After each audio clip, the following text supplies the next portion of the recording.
How do we evaluate our preaching when we have a ministry, we're preaching, we're communicating, we hope we're preaching Christ? How can we take stock of that and kind of determine whether we are or not? Or we could ask other people and get their input. But I suppose that the thing to do, in my mind, is two tests, two ways to evaluate. One is look at the text that we're preaching and say, okay, this text in its context is preaching Christ. Am I really getting that? Am I communicating what this text is trying to do? So often the struggle comes when we're looking at a set of instructions, second half of an epistle, where there's a whole set of do this, do this, do this.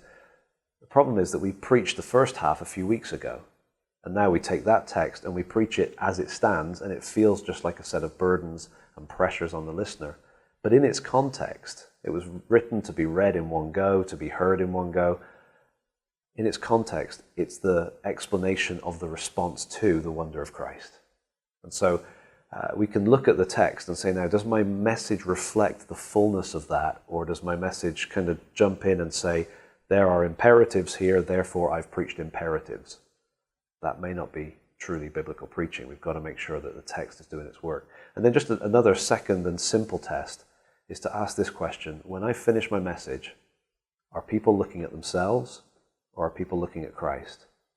If people walk out of church thinking about what they must do and how they must change and what they must try and how much they must be different, I tend to think I've failed, because if they actually encountered Christ, if he had walked into the room during that sermon, they would be changed and they'd be thinking about him, and the change would flow rather than being forced.